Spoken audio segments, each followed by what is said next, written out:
से बालन सरकार का भी आगमन हो जाए। साधु जी का है आशीष, साधु जी का है आशीष, धर्म सनातन भगवा भारत, चली है तूफानी, बागेश्वर सरकार की गाथा, लक्ष्मी हिंदुस्तानी, बागेश्वर सरकार की गाथा, लक्ष्मी हिंदुस्तानी।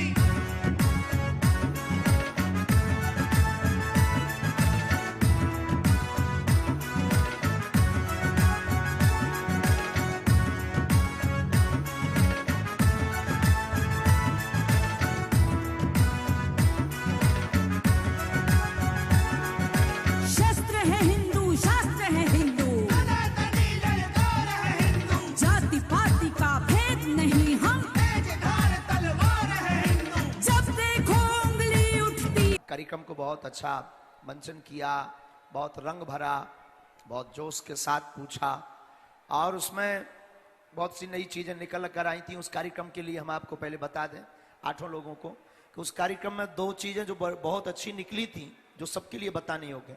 एक ये निकली थी कि एक बहन जी प्रोफेसर थी, उन्होंने प्रश्न किया था कि विद्यालय में हम अपने बच्चों को संस्कृति से कैसे जोड़ सकते हैं।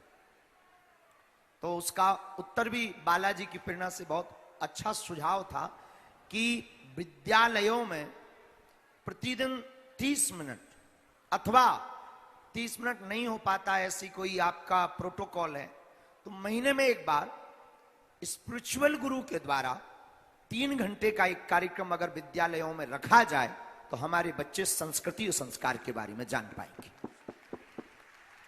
दूसरा जो उस कार्यक्रम की सफलता थी वो भी हम आपको बता दें। अब इस कार्यक्रम की क्या सफलता होगी ये हम विदिशा में बताएंगे। टीकमगढ़ की कार्यक्रम की दूसरी सफलता ये थी कि वहां पर एक बालक आता है ऑडियंस से और बीच भीड़ में से वो हाथ खड़ा करता है, उसके हाथ में माइक जाता है। हमने कहा बोलिए। बोले गुरुजी हम एक सुझाव देना चाहते हैं। हमने कहा आप दीजिए।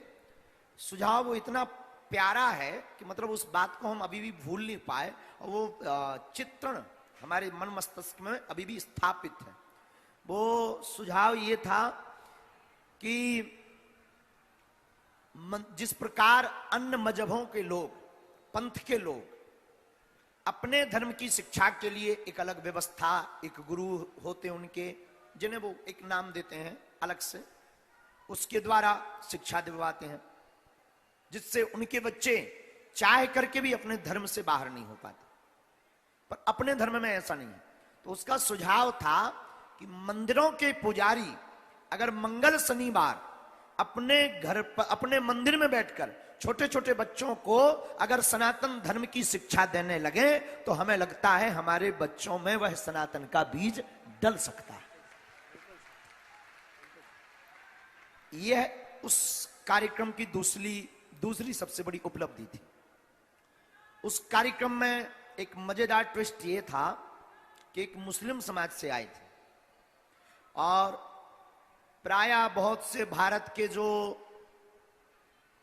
थोड़ा सा ज्यादा पढ़ लिख लेते हैं तो उनका हमारे ऊपर ये ऑब्जर्व है कि हम बहुत कठोर कट्टरवादी, और ये ऑब्जर्व उनका गलत भी नहीं है।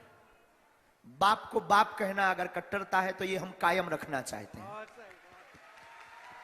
तो एक मुसलमान धर्म के एक सज्जन आए थे जो बहुत ही अच्छे धर्म को मानने वाले थे। तो टीकमगढ़ में उन्होंने प्रश्न किया था कि आप हिंदू राष्ट्र की बात करते हैं, आपके हिंदू राष्ट्र में मुसलमान कहां जाएंगे और उनकी क्या स्थिति होगी। प्रश्न 2 थे।